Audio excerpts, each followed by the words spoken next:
Not sure how much of you guys been paying attention to this particular video here. I started to watch a portion of it. I didn't get to watch the whole thing. But from what I understand and from what I saw from this video here, I think everyone should sit back and listen to it. I must also say that there are always two sides to the story, and we'll air his side out because he did respond.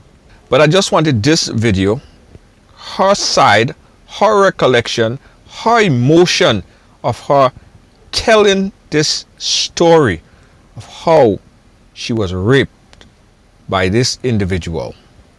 I want you guys to take a look. Watch the whole video because you want to see the end. Keep watching. You want to see the end. Take a look. Hi everybody, my name is Elaine Lin.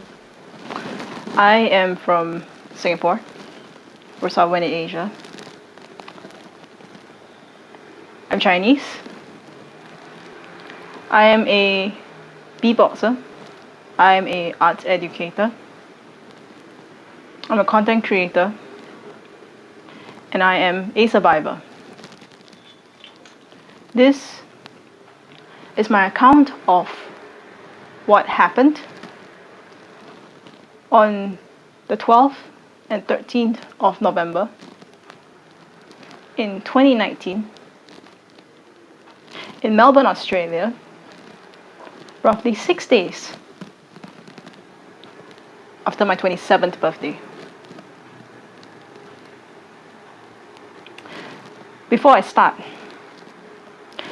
I'd like you to understand that the reason for me getting this video out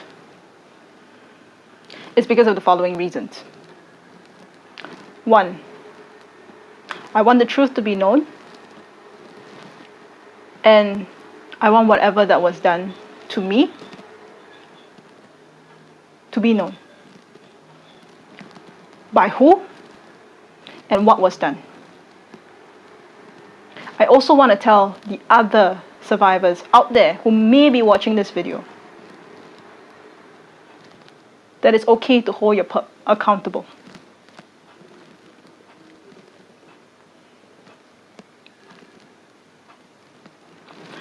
The pup in question and a formal police report was actually launched right after the incident. Immediately after the incident, I did a rape kit. I made a police report.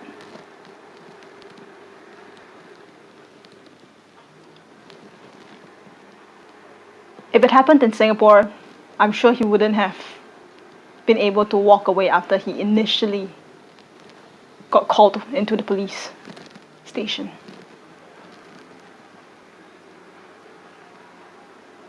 The pup in question, his name is Ritchie Stephens from Westmoreland, Jamaica. You know him as Ritchie Stephens. Maybe the idol that you guys look up to, or your ambassador.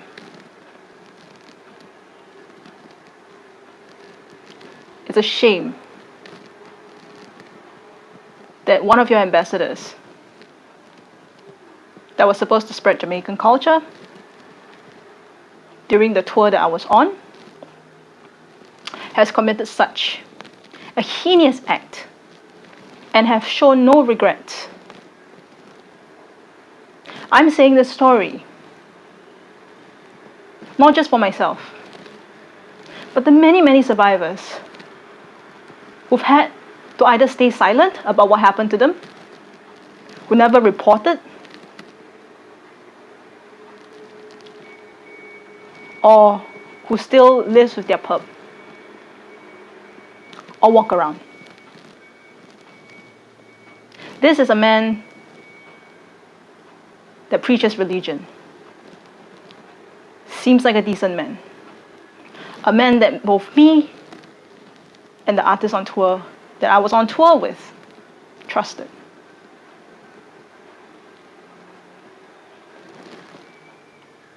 There are some facts that I would like to be clear. First of all, no consent was given. I am speaking English right now. So if you want to talk about there's a language barrier, I'm sure no is a universal word. No was verbally spoken and blatantly ignored.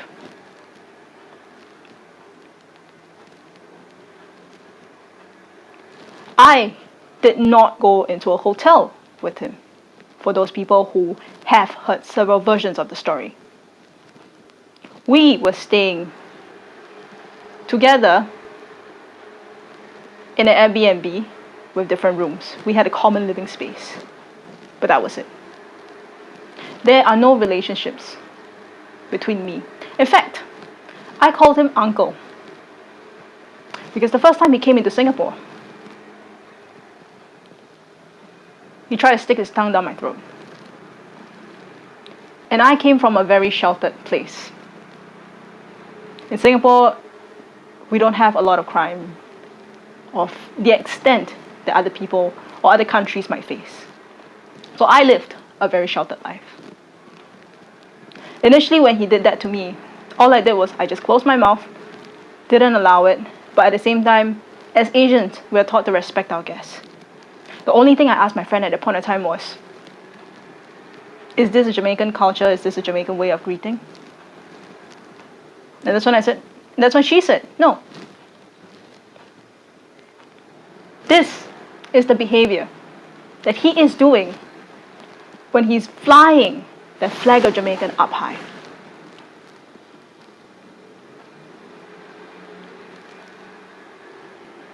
Claiming to represent your country, claiming to represent your culture, but this is actually what he's doing. I was on tour.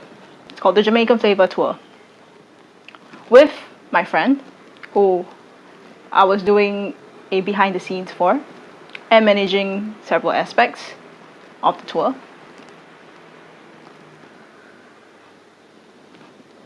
We made sure that the Singapore side was covered, some of the Malaysia side was covered. The tour was planned by her.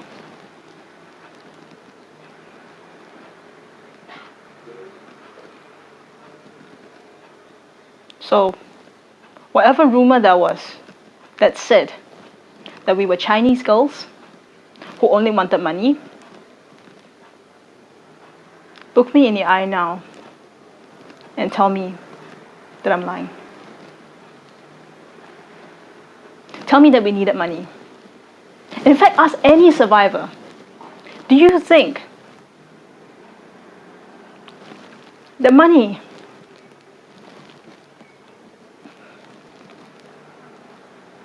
can ever repay what was taken and what was lost? As much as I hate to say the word, Ritchie Stephens is the man that raped me. When my friend left for a studio and I stayed behind to do my work. I stayed behind to edit a music video that I was behind on. And we trusted him enough that no funny business was going to be tried when I was left alone with him.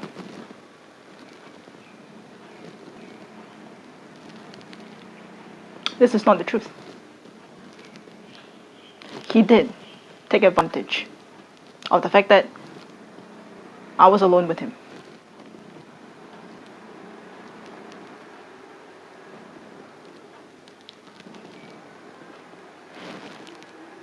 During which he was having phone calls.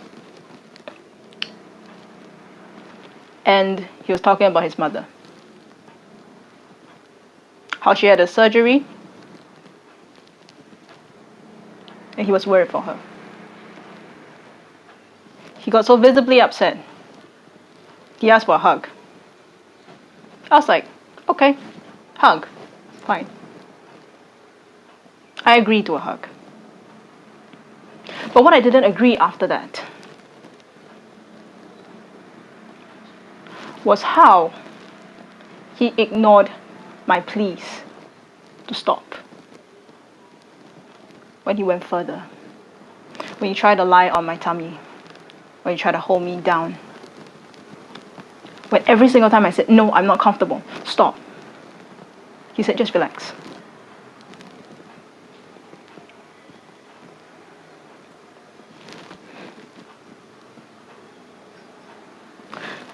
This happened in 2019.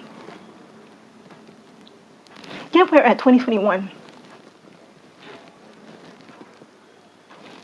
And I still remember every single aspect of what had happened. Do you think for a survivor is so easy? It just stops there? How many times of therapy I had to go through? The relationships that I've lost. I was a shell of myself.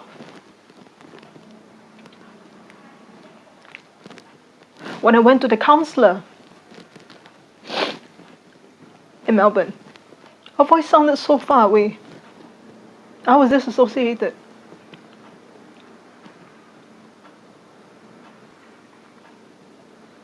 But yet I remember every single thing. Can you imagine how that feels like? He did it not once. First he started to stuck his finger, during which I panicked. And I said, I need to go to the toilet. I need to go. What the hell is this? No. He proceeded to try more.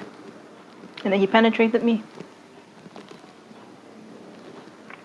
And it happened for 3 times. During which there was nothing I could do. He's a way bigger guy than me. Deep in my heart, the only thing that I wish at a point of time, because I realized that I couldn't fight back, was just wishing that my friend would come back.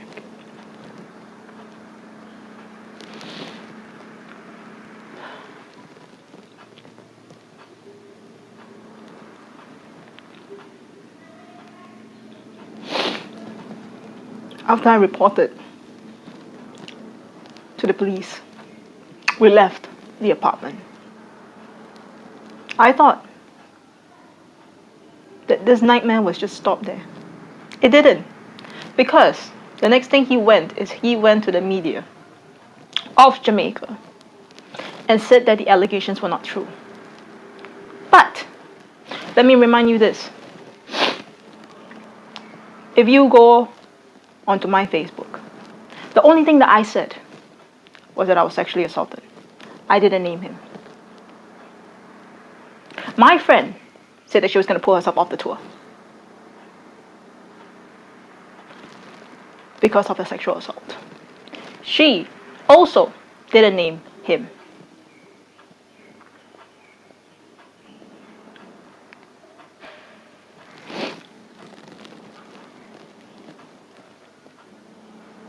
Yet, on the Jamaica media, if you search, Jamaican artist rape Australia, right there was zero consideration of the fact that he just did that to me with no remorse whatsoever. When visibly I said no, verbally I said no, stop it. You're hurting me. Ignored. Blatantly ignored. Yet he can pretend like everything was okay when my friend came back. I was shell-shocked. Sitting at the computer. I didn't know what to say. I didn't know what to do. Before that, he has tried to kiss me, as mentioned. During the Indonesia leg of the trip, he did also attempt, and I pushed him away. I said, no, During then, he respected my boundaries. But this one, zero respect for boundaries. Blatant ignoring. Oh no. No is a freaking universal word. 2 letters. No. I think that's pretty clear.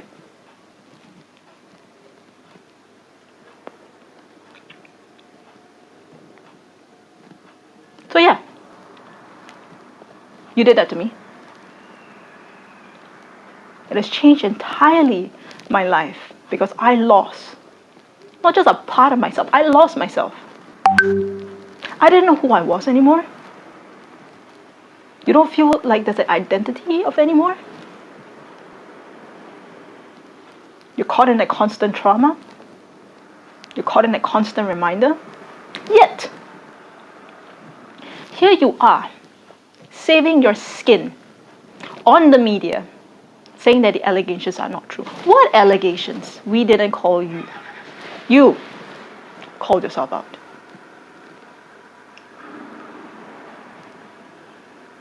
What allegations, pray tell?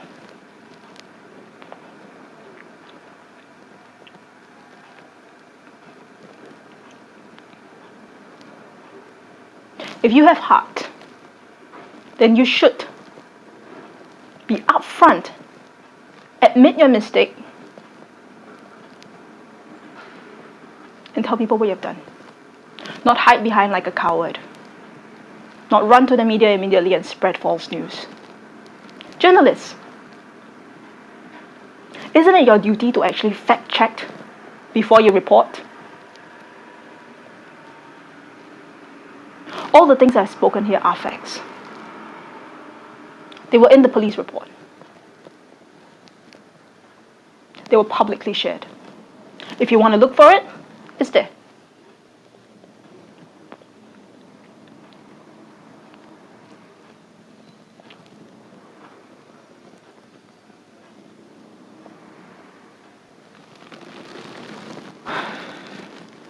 There's always this saying that I keep hearing. Oh, he has a family, so he can't be a perp. And this is precisely why there's so many of such cases.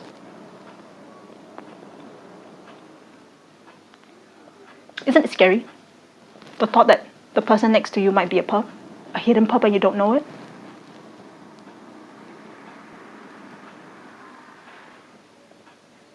I don't trust justice by criminal law, because in Australia, it is innocent until proven guilty. In Singapore, however, it is guilty until proven innocent. I don't know how it is in Jamaica. But I want to get this story out there. Get my story out there. How it has affected me. How it has made me to not even recognize myself. For 1.5 years, I was living in a dream where I don't exist. Where everything was reactionary. Where I couldn't eat. I couldn't sleep. I didn't want to shower. People couldn't touch me. I had to watch cartoons. I could only watch cartoons because the rest of things was so triggering.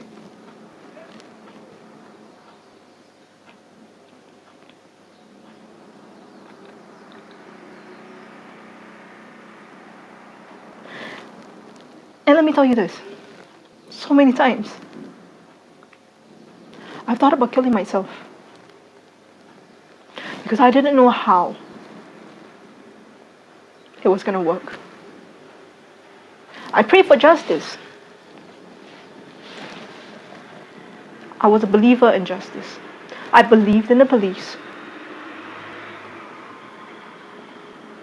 But then I learned that the laws are here to protect the perps. Still, the power is with the people. It's up to every single individual to decide what is right.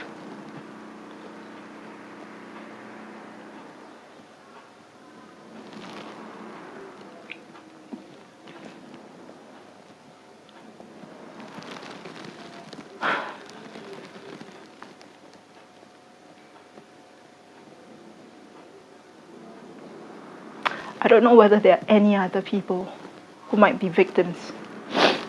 Under his hand, I don't expect you to come forward and say anything. This is my choice. And the only thing I'm doing is honoring my own choices. To upfront and call him out.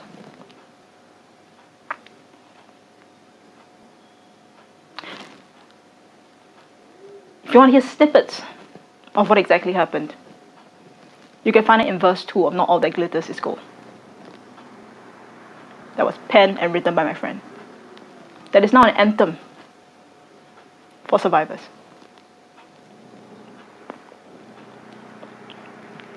Let's not talk about Me Too. Let's just talk about this very horrible concept of how many people are pups in disguise, of how many cases I've heard, of how many red tape survivors have to jump through to seek justice and redress for their own case. Yet people are so quick to dismiss. Either say this person dressed slutty, or this person is a certain way, or promiscuous.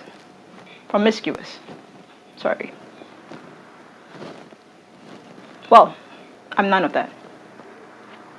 I'm a straight individual with a 14 years stable relationship with my partner who has supported me throughout this whole thing.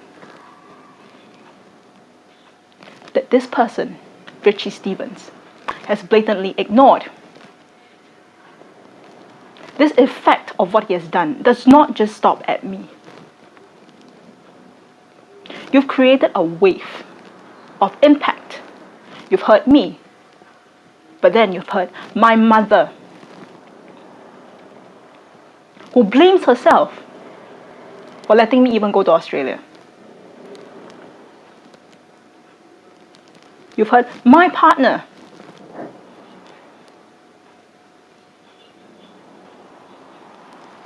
for not calling you out sooner or bashing you when you first did that to me in Singapore by kissing me.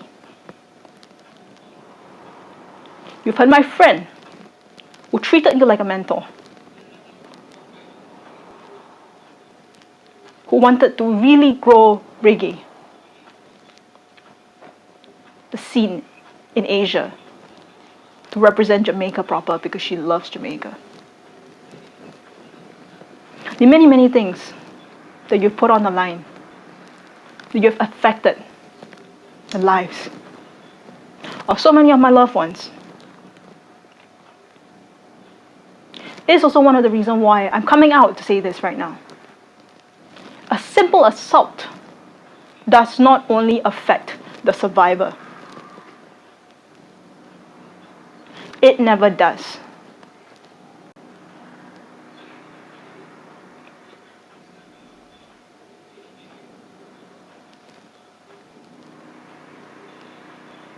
I'm not asking you to hold signs or picket rails. I simply want the truth to be known. I simply want my side of the story to be heard.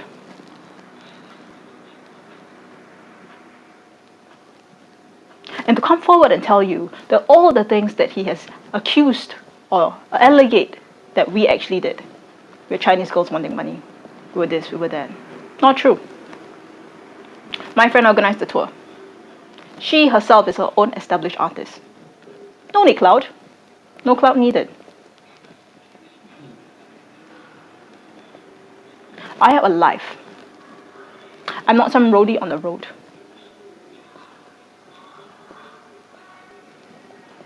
Not only was I documenting, I was also helping with the administrative stuff. I was very much a part of my friend's team. We trusted you. I drew my boundary with you by calling you uncle. Because clearly, uncle means, yes, I acknowledge you're there, but you cannot touch me.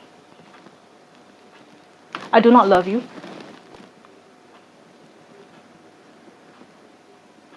I'm in love with my partner.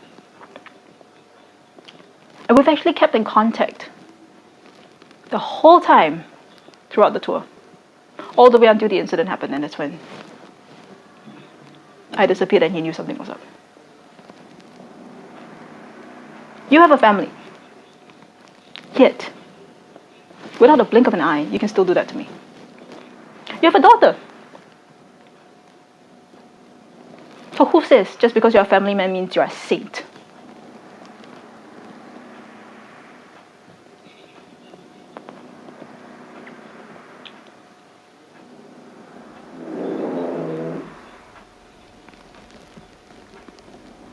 These are just the things that I want people to think about.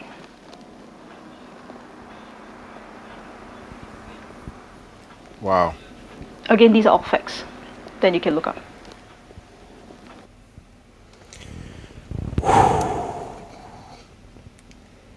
This.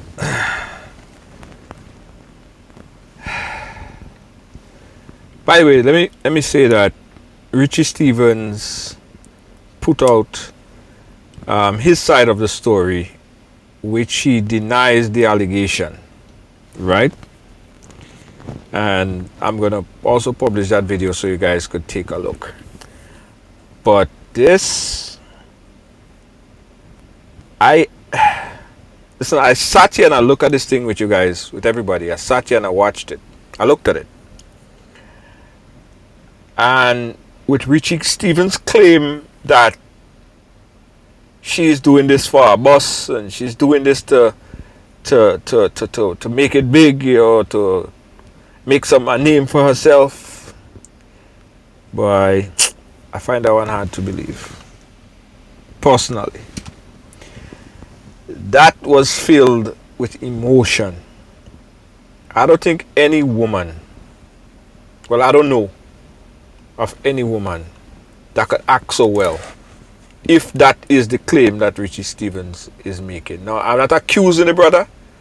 I wasn't physically there. None of us was there to say it happened or it didn't happen. But this lady right here,